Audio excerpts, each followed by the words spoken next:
الحمد للہ رب العالمین والصلاة والسلام علی سید المرسلین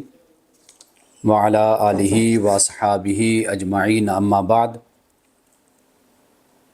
فاعوذ باللہ من الشیطان الرجیم بسم اللہ الرحمن الرحیم۔ جیسا کہ آپ کو معلوم ہے کہ ہم نے گزشتہ درس میں آیت نمبر 34 تک بات کی تھی، تو آج ہم آیت نمبر 35 سے ہم اپنی بات کا آغاز کرتے ہیں، اور گزشتہ درس کا مختصر ایک جائزہ میں آپ کے سامنے رکھ دیتا ہوں۔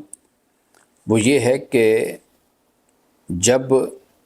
علم جو اللہ نے آدم کو دیا، جب وہ فرشتوں کے سامنے پیش کیا گیا، تو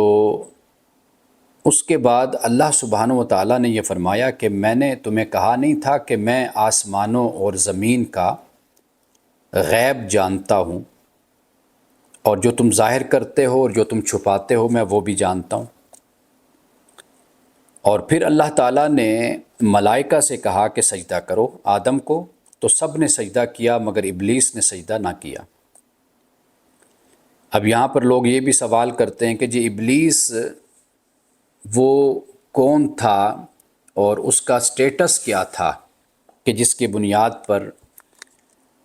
ملائکہ سے سجدے کا کہا گیا اور ابلیس بھی بیچ میں شامل ہو گیا؟ تو فرشتے تو اعلیٰ مخلوق ہو گئے، اور جو ابلیس ہے یعنی جن، قرآن پاک نے اس کو بیان کیا ہے سورۃ الکہف میں، کان من الجن، کہ وہ جنوں میں سے تھا۔ تو جب اعلیٰ مخلوق اللہ کی بارگاہ میں اللہ کے حکم پر آدم کے سامنے جھکی، فرما بردار ہوئی، تو واضح بات ہے کہ جو اس سے ادنا مخلوق ہے وہ بھی اس میں شامل ہے اس حکم میں، تو لہٰذا ابلیس کو بھی جھکنے کا، فرما برداری کا حکم دیا گیا، اور اس نے پھر انکار بھی کیا اور بڑائی میں مبتلا ہو گیا، یعنی گھمنڈ میں مبتلا ہو گیا وہ، اور اللہ پاک نے فرمایا کہ وہ کافرین میں سے تھا۔ اب کافر یعنی ناشکرے کے معنی میں بھی کیا جاتا ہے، اور کافر اسلام کا انکار کرنے والا ارادتاً جان بوجھ کر، تو اس کو بھی کافر کہا جاتا ہے۔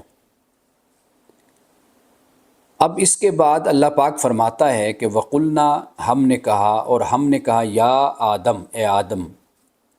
اسکن انت وزوجک الجنت، کہ انت وزوجک الجنت، کہ تو اور تیری بیوی زوج جنت میں رہیں، اسکن، سکونت اختیار کریں جنت میں، وَكُلَا مِنْهَا رَاغَدًا، اور تم دونوں کھاؤ اس جنت سے، راغدن بفراغت، یعنی مطلب یہ ہے کہ آرام سے، تسلی سے، سکون سے اور عیاشی سے، مزے سے جنت میں رہو، اور بفراغت، اور کھاتے رہو، اور جو جنت میں اللہ نے نعمتیں میسر کی ہیں، حیث شئتما، جو تم چاہو۔ تو یہ اللہ سبحانہ و تعالیٰ نے آدم اور آدم کے زوج کو، جوڑے کو، اللہ سبحانہ و تعالیٰ نے، یہ اسپاؤس کو، یہ اللہ پاک نے فرمایا۔ اب اس کے بعد فرمایا کہ وَلَا تَقْرَبَا هَٰذِهِ الشَّجَرَةَ فَتَكُونَا مِنَ الظَّالِمِينَ، اور اس درخت کے پاس نہ جانا تو ورنہ تم ظالموں میں سے ہو جاؤ گے۔ اگر ہم گزشتہ آیات میں دیکھتے ہیں تو اللہ سبحانہ و تعالیٰ نے آدم کے لیے، یا ذریت آدم یا اولاد آدم، یہ سب شامل ہیں، تو پہلے تو اللہ سبحانہ و تعالیٰ نے طاقت کا ذکر کیا، یعنی خلافت کے حوالے سے جب بات کی، تو واضح بات ہے کہ زمین پر اقتدار اور زمین پر سطوت، سلطنت اللہ نے آدم کو عطا کی۔ پہلے تو بات ہو گئی آدم کے طاقت کی، قدرت کی۔ اب پھر اس کے بعد جو دوسری بات یہاں پر بیان ہوئی وہ علم کی بات ہو گئی، یعنی یہ جو اسماء کا ذکر ہوا تو اللہ سبحانہ و تعالیٰ نے یہ دوسری جو صفت کہہ لیجئے یا صلاحیت کہہ لیجئے اور جو مرتبہ اور درجہ کہہ لیجئے، اللہ تعالیٰ نے دوسرا درجہ جو عطا کیا، دوسرا مقام جو انسان کو عطا کیا وہ علم کا عطا کیا۔ پہلے طاقت اور قوت کا ذکر ہو گیا اور پھر اس کے بعد علم کی بات ہو گئی۔ اب یہاں پر اللہ سبحانہ و تعالیٰ نے یہ جو فرمایا کہ اے آدم رہو تم اور تمہاری زوجہ جنت میں، اب یہ جو راحت کی زندگی ہے، جنت کی زندگی ہے اور آرام اور سکون کی زندگی ہے، یہ اس سے معلوم ہوتا ہے کہ یہ اکیلے نہیں ہے، یعنی انسان جب راحت میں یا انسان سکون میں یا انسان جنت میں رہنا چاہتا ہے تو پھر وہ اسپاؤس کی ضرورت کو محسوس کرتا ہے، یعنی پھر وہ خواہش رکھتا ہے کہ بھئی میرا ساتھی کوئی میرے ساتھ ہو، میں اکیلا نہ ہوں۔ یعنی علم اور طاقت کی جب بات کی ہے تو وہاں پر صرف آدم ہے، اور جب جنت کی بات کی ہے تو پھر اس جنت میں اللہ سبحانہ و تعالیٰ نے اسپوز کا بھی ذکر کر دیا۔ یہ انسانی فطرت ہے، جبلت ہے کہ جسے یہاں پر بیان کیا گیا، یعنی کہ طاقت، علم یہ انسان اکیلا حاصل کرتا ہے، اس کے لیے لڑتا ہے اور محنت کرتا ہے، کوشش کرتا ہے، لیکن جب انسان راحت میں ہوتا ہے یا راحت چاہتا ہے تو پھر انسان کا مسئلہ یہ ہوتا ہے کہ وہ اپنے ساتھ پھر کسی اور کو بھی چاہتا ہے، یعنی اپنے مخالف جنس کو چاہتا ہے، ساتھی کو چاہتا ہے۔ قرآن پاک نے اس کے لیے زوج کا لفظ استعمال کیا، اور وہ جو حور کا ذکر ہوتا ہے تو وہ بھی اس پہلو سے کہ زوجناہم بحور عین، کہ وہاں پر بھی جو حور عین ہے وہ حور عین بھی در حقیقت اس معنی میں ہے کہ انسان اپنے ساتھ کسی کا ساتھ چاہتا ہے۔ تو یہ وہ بات ہے کہ جس کو یہاں پر قرآن پاک نے بیان کر دیا۔ تو یہ حقیقت ہے کہ ایسی ہی صورت ہوتی ہے کہ جب انسان، قرآن پاک نے اس کو بیان کیا کہ جو مرد اور عورت ہے اس میں ایک مودت کو اللہ تعالیٰ نے پیدا کیا، رحمت کو، اور یہ بھی فرمایا کہ جو بیویاں ہیں، ازواج ہیں، یہ اللہ نے ان کو تمہارے نکاح میں دیا تو وہ اس لیے کہ تاکہ تم ان سے سکون پاؤ، سکون حاصل کرو، اور یہی معاملہ عورت کا بھی ہے، مرد کے لیے اور مرد کا معاملہ عورت کے لیے ایک ہی جیسا ہے۔ تو لہٰذا دولت کے ڈھیر ہوں اور انسان بڑی شاندار زندگی گزار رہا ہو تو وہ اس کی شاندار زندگی اور دولت بھری زندگی بھی رنگ والی نہیں ہوتی جب تک اس کے ساتھ اس کا ساتھی نہ ہو۔ تو یہاں پر اسی بات کو اللہ سبحانہ و تعالیٰ نے بیان کر دیا کہ طاقت اور علم کی بات کی تو وہاں پر زوج کا ذکر نہیں کیا، لیکن یہاں پر جب جنت کی بات ہوئی تو پھر زوج کا ذکر ہوا۔ اور یہ بات میں کئی مرتبہ پہلے بھی بیان کر چکا کہ نعمت میں اس کا شمار ہوتا ہے، زوج کا، اسپاؤس کا، کہ یہ اللہ سبحانہ و تعالیٰ کی بہت بڑی نعمت ہوتی ہے کہ انسان کو اس کا جو ساتھی ہے، زندگی کا ساتھی ہو، وہ اس کا ہم خیال ہو، ہم فکر ہو، اور اس کے ساتھ چلنے والا ہو عملی زندگی میں۔ تو یہ گویا کہ یہ زمین اس کے لیے پھر جنت بدامہ ہو جاتی ہے۔ تو جنت پھر وہ مقام ہے کہ جہاں پر رزق اللہ کی طرف سے کثرت سے ہوتا ہے، اور پھر بافراغت اور عیاشی کے ساتھ اور مزے کے ساتھ انسان کھاتا اور رہتا ہے، یہ جنت ہے۔ قرآن پاک میں ایک اور مقام پر اسی بات کو اس طرح بیان کیا کہ جنت اصل میں وہ ہے کہ جہاں پر نہ تو دھوپ ہے، نہ وہاں پہ بھوک ہے، نہ پیاس ہے، نہ ننگ ہے، یعنی کسی طرح کی تنگ دستی نہیں ہے اور کسی طرح کی پریشانی نہیں ہے اور کسی طرح کی کمی نہیں ہے۔ وہ مقام، وہ جگہ اصل میں جنت ہوتی ہے۔ تو جنت کا جو لفظ ہے یہ جیسے ہم جن لفظ بولتے ہیں، مجنون بولتے ہیں، کوئی چیز چھپ جاتی ہے تو وہ اس کو ہم کہتے ہیں مجنون ہے، تو اس کا شعور چھپ جاتا ہے، یعنی اس کی پہچان ختم ہو جاتی ہے، تو وہ اس کو ہم مجنون کہتے ہیں، اس پر پاگل پن چھا جاتا ہے، غالب ہو جاتا ہے۔ اسی طرح جب جنت کا لفظ بولا جاتا ہے تو یہ زرخیزی کی علامت ہوتا ہے، یعنی جنت جیسے زمین پر اتنے گھنے درخت ہوتے ہیں کہ اوپر سے اگر دیکھا جائے تو زمین نظر نہیں آتی، زمین چھپ جاتی ہے وہاں پر، یعنی اتنی گرینری ہوتی ہے، اتنا سبزہ ہوتا ہے کہ جس کی بنیاد پر پھر اس کو جنت کہا جاتا ہے۔ جنت کا مطلب ہی یہی، یعنی انسان اگر پہاڑ پر ہو یا جہاز پر ہو مثال کے طور پر، وہاں سے دیکھے تو زمین نظر نہ آئے، تو وہ جگہ، وہ مقام، اس کو پھر جنت کہا جاتا ہے۔ اور نظر نہ آئے کیوں؟ زمین چھپ جائے گرینری کی وجہ سے، درختوں کی وجہ سے اور جھنڈ کی وجہ سے، تو اس کی بنیاد پر پھر اس کو جنت کہا جاتا ہے۔ تو یہ ایک استعارہ ہو جاتا ہے خوشحالی کی طرف۔ واضح بات ہے کہ جہاں پر بارش ہوتی ہوگی، جہاں پر رزق کی کثرت ہوگی، جہاں پر سبزہ ہوگا، سرسبز و شاداب زمین ہوگی، جہاں پر درخت ہوں گے، تو وہی جگہ خوشحالی ہوگی وہاں پر ہی۔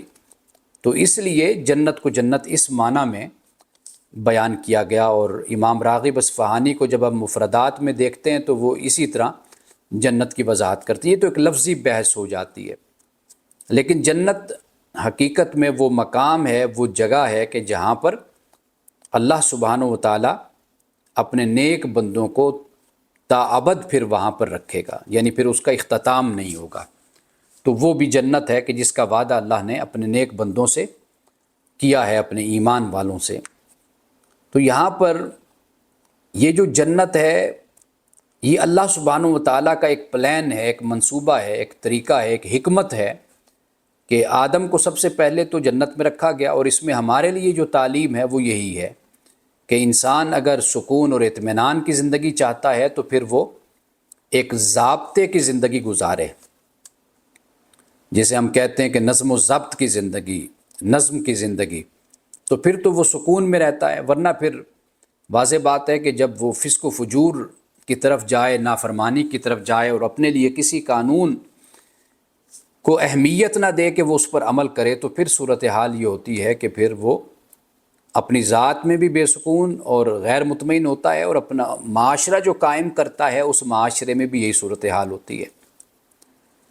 تو اللہ سبحانہ و تعالیٰ نے اس میں ہمیں یہ بات سمجھائی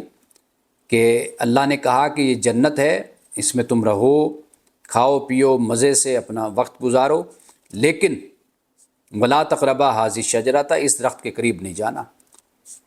اب اس درخت کے قریب نہیں جانا مطلب یہ ہے کہ انسان جہاں پر بھی زندگی گزارے تو دو طرح کی باتیں ضرور ہوتی ہیں۔ ایک ہوتا ہے کہ انسان کے لیے جواز ہوتا ہے، جائز ہوتا ہے کہ یہ آپ کر سکتے ہیں، یہ آپ کے لیے جائز ہے، اس میں کوئی مسئلہ نہیں، کوئی قباحت نہیں ہے، کوئی پرابلم نہیں ہے، آپ اس کو کریں۔ وہ کھانے پینے سے متعلق ہے، وہ زندگی گزارنے سے متعلق ہے، وہ لباس سے متعلق ہے،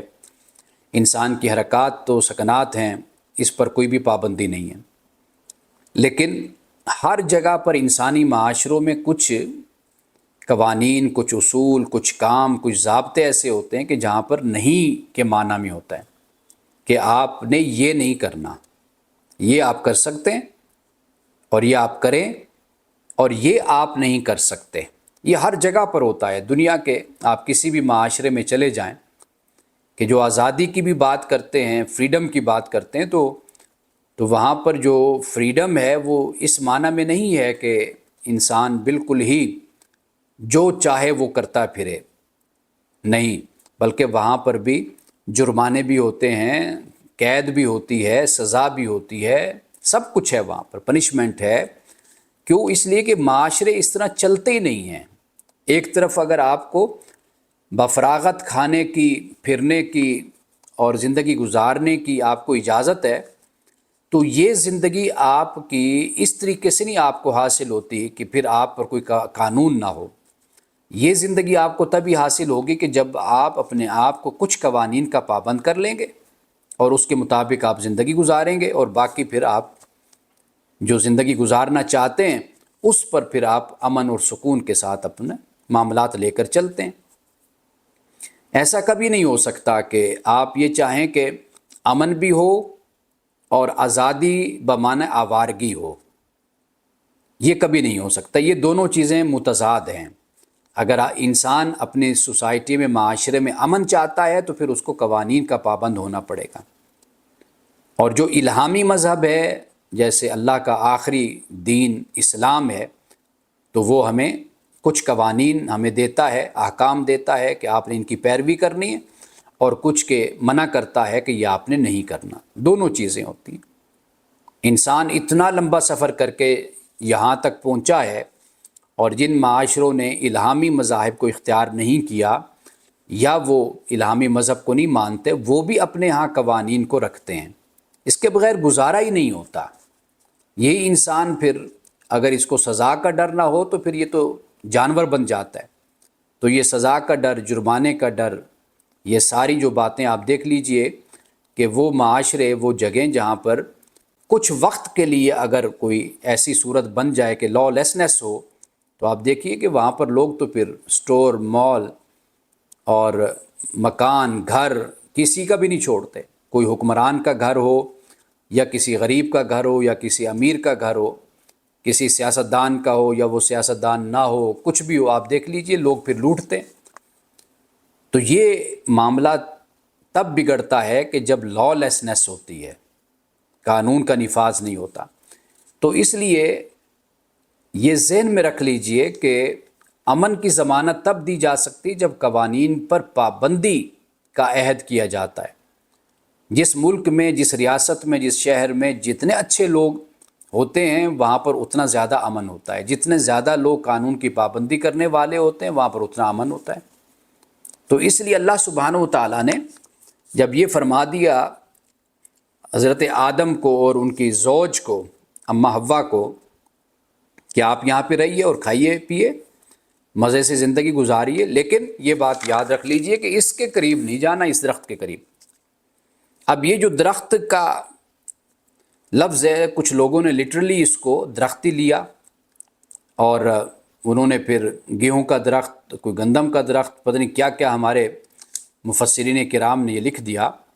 لیکن اگر ہم تھوڑا سا پیچھے جاتے ہیں تو خود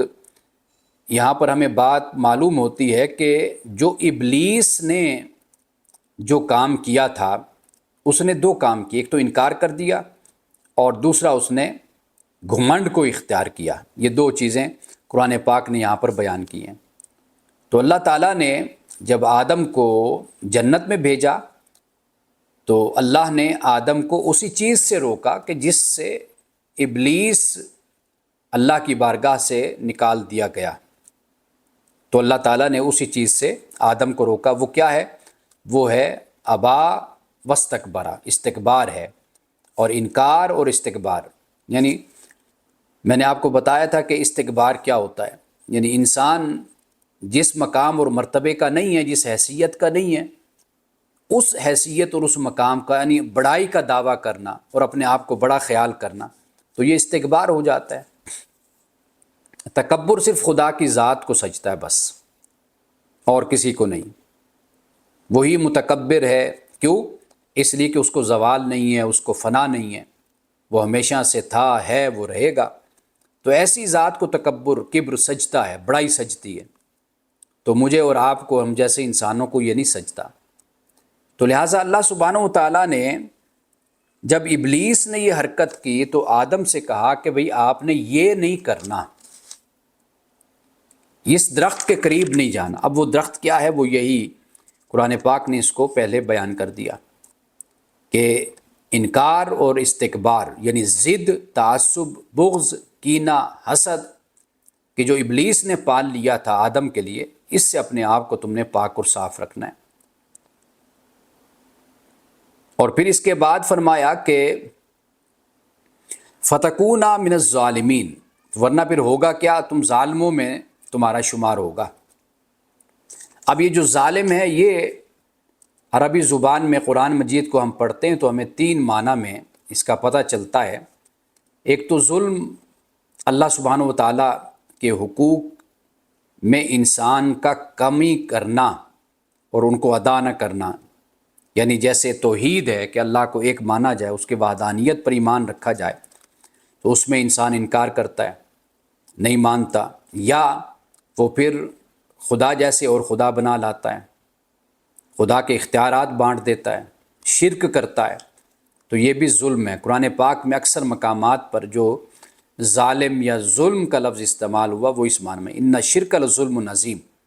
کہ بے شک شرک یہ بہت بڑا ظلم ہے۔ ایک تو یہ معنی ہو جاتا ہے۔ دوسرا یہ ہوتا ہے کہ انسان دوسروں کے ساتھ ظلم اور زیادتی کرتا ہے، یعنی اپنے جیسے انسانوں کے ساتھ ان کے حقوق ادا نہیں کرتا، وہ والدین ہیں، بہن بھائی ہیں، میاں بیوی ہیں، ہمسائے ہیں،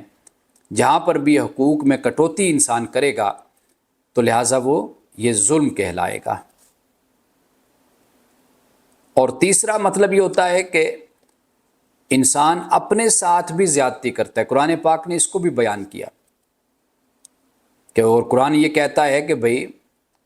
کہ یہ اللہ ان کے ساتھ نہیں ظلم کرنے والے، یہ اپنے ساتھ ظلم کرنے والے ہیں،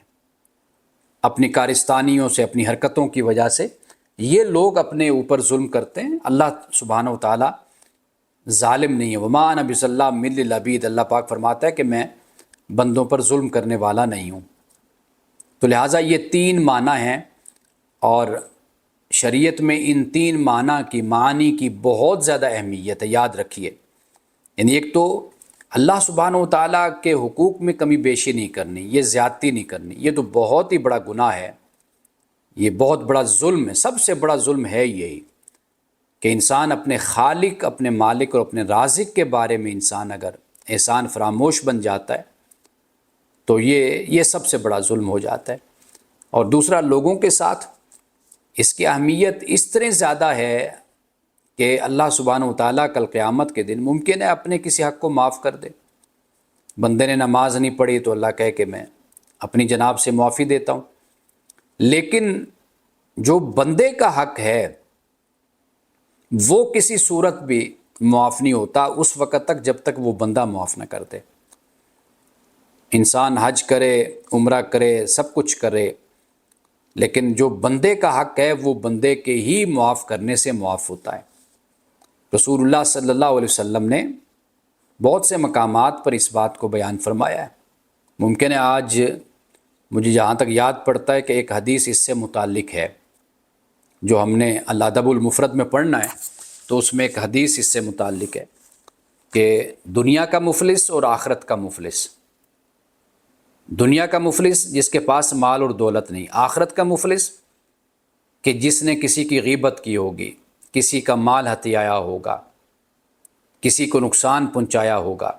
تو وہ آخرت کا مفلس وہ شخص ہوگا۔ یعنی مفلس ہم اپنی زبان میں غریب کہہ دیتے ہیں، لیکن غریب ایک علیحدہ لفظ ہے جس کا مطلب مسافر جیسے ہم کہتے ہیں، تو ہائے کیا چیز غریب الوطنی ہوتی ہے، بیٹھ جاتا ہوں جہاں چھاؤں گھنی ہوتی ہے، ہائے کیا چیز غریب الوطنی ہوتی ہے۔ یہ غریب الوطنی اس کو کہتے ہیں، یعنی انسان اپنے دیش میں نہیں ہوتا، پردیسی ہوتا ہے تو اس کو غریب الوطن اس کو کہا جاتا ہے، اجنبی آپ کہہ لیجئے۔ تو مفلس یہ حدیث ہم پڑھیں گے، اس میں وہاں پر اس کو بیان کیا گیا۔ تو دوسری قسم کا جو ظلم ہے وہ در حقیقت یہ ظلم ہوتا ہے۔ اور تیسرا، اس کی بھی اپنی جگہ بڑی اہمیت ہے۔ علیک بنفسک حق، رسول اللہ نے فرمایا کہ تجھ پر تیرا بھی حق ہے۔ تو کئی لوگ اپنا حق ادا نہیں کرتے، یعنی اپنی صحت کو، اپنے آپ کو دوسروں کے پیچھے گال دیتے ہیں۔ اور بلکہ میں تو ایک جگہ پر ایک خاتون نے اس حوالے سے اپنی پریشانی اور اس طرح کی باتیں، اور کئی دفعہ پریشانی کوئی نہیں ہوتی لیکن خام خواہ یعنی یہ بھی ایک پریشانی ہوتی ہے کہ مجھے پریشانی کیوں نہیں ہے۔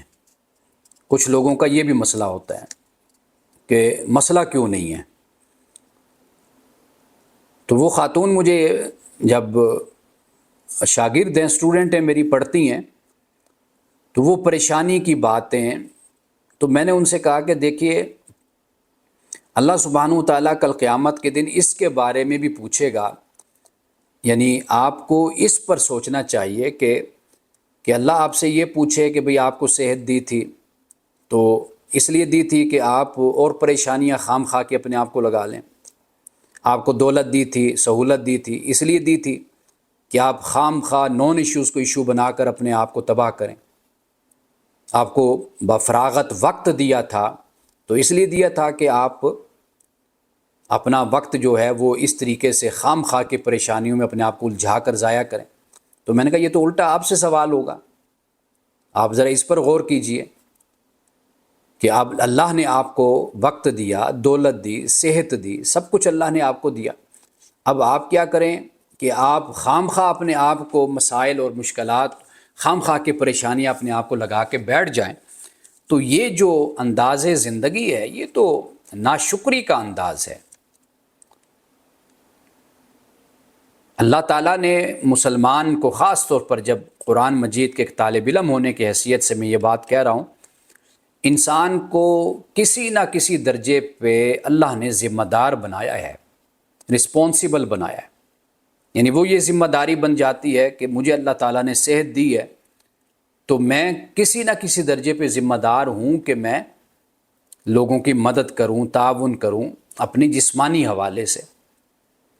اسی طرح اللہ تعالیٰ نے مجھے وقت دیا ہے تو میں اپنے اس وقت کو کسی طرح یوٹیلائز کر کے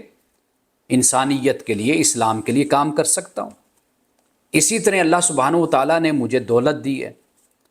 تو ہمارا معاملہ یہ ہوتا ہے کہ ہمارے لیے سب سے بڑا مسئلہ یہ ہوتا ہے کہ ہمارا مسئلہ کوئی نہیں ہوتا، اور پریشانی ہماری یہ ہوتی ہے کہ ہمیں کوئی پریشانی نہیں ہے۔ تو اس کا سوکھا آسان طریقہ میں یہ کہتا ہوں کہ ہسپتالوں میں جائیں، ذرا دیکھیں وہاں پر لوگ کس طرح بیچارے وہاں پر پڑے ہوئے ہیں اور ان کا علاج ہو رہا ہے، کسی کو کوئی مسئلہ درپیش ہے، کسی کو کوئی مسئلہ درپیش ہے۔ مینٹل ہاسپٹل میں چلے جائیے، آپ کسی مقام پر آپ چلے جائیے، آپ کو اندازہ ہوگا، آپ فاؤنٹین ہاؤس چلے جائیے تو خدا کا شکر ادا کریں، اللہ نے آپ کو صحت دی ہے، اللہ نے آپ کو دو پیسے دے دیے، آپ کو عزت دے دی ہے، آپ کے وہ مسائل نہیں ہیں بنیادی کہ جو انسان جن کی وجہ سے ساری زندگی پریشان ہو کر گزارتا ہے اور در در کی ٹھوکریں کھاتا ہے، خدا کا شکر ادا کریں۔ لیکن انسان بہت ہی ناشکرا ہے، قرآن کہتے ہیں ظلوماً جہولا اور عجولا، جلد باز بھی ہے، ظالم بھی ہے، جاہل بھی ہے، اور کفورا بھی قرآن نے کہا کہ بھئی یہ ناشکرا بھی ہے۔ تو انسان حیران ہوتا ہے کہ ایسا رویہ کیوں اختیار کیا جاتا ہے۔ تو قرآن پڑھیے، قرآن کو سمجھیے، آپ کے دل کو سکون ملے گا قرآن کو پڑھنے سے، سمجھنے سے۔ تو یہاں پر ظالم کی جب ہم بات کرتے ہیں تو ظالم اسی معنی میں ہے کہ اللہ کے حوالے سے بھی، بندوں کے حوالے سے بھی، اور خود اپنی ذات کے حوالے سے۔ آپ دیکھیں اسلام کی کتنی خوبصورتی ہے۔ یہ نہیں اسلام کہتا کہ آپ جنگلوں کو نکل جائیں، غاروں میں بیٹھ جائیں، اپنے آپ کو بھول جائیں، اپنے بچوں کو چھوڑ دیں، نہیں بس خدا کے ہو کر رہ جائیں، نہیں۔ اسلام توازن، اعتدال، ماڈریشن کی بات کرتا ہے، یہ بڑی اہم بات ہے۔ یہ کئی مذاہب میں یہ چیز موجود نہیں جو اسلام کے اندر ہے۔ تو آپ مسلمان ہیں، ہم مسلمان ہیں، تو الحمدللہ پھر اعتدال اور توازن کی زندگی ہم گزاریں، سب کا حق ان کو دیں، خدا کا حق خدا کے لیے، اپنی اولاد، اپنی بیوی، اپنے بچے، اپنے رشتہ دار، ان کا حق ان کے لیے۔ تیسرا حق اپنی ذات، ہم ہوں گے تو سب کچھ ہوگا، ہم نہیں ہوں گے یا تباہ ہوں گے یا اپنے آپ کو برباد کر دیں گے تو پھر کچھ بھی نہیں ہوگا۔ تو ان چیزوں کا ہمیں خیال رکھنا چاہیے۔ یہ کوئی مطلب پرستی نہیں ہے، سیلفشنس نہیں ہوتی ہے، خود پسندی نہیں ہے، یہ خود غرضی نہیں ہے، یہ زندگی گزارنے کا اسلام آپ کو طریقہ سکھاتا ہے۔ جب آپ اپنی خوراک، اپنی نیند، اپنے آپ کا خیال رکھیں گے تو آپ زیادہ لوگوں کے لیے خدمت سر انجام دے سکتے ہیں، زیادہ کام کر سکتے ہیں۔ یہ عجیب سے تصورات ہمارے معاشرے میں پھیل چکے ہیں کہ دولت بھی اٹھا کے باہر کسی کو دے آؤ اور اولاد کی پیچھے، بچوں کے پیچھے، خامند کے پیچھے یا رشتہ داروں کے پیچھے اپنے آپ کو تباہ و برباد کر دو، اپنی صحت کو، اپنے آرام کو ختم کر دو۔ تو یہ رویے قابل تحسین نہیں ہیں، اسلام میں پسندیدہ نہیں ہیں اللہ اور اس کے رسول کے نزدیک۔ تو آج آیت نمبر 35 تک ہم نے بات کی ہے، اور انشاءاللہ پھر اس سے آگے ہم بات کریں گے۔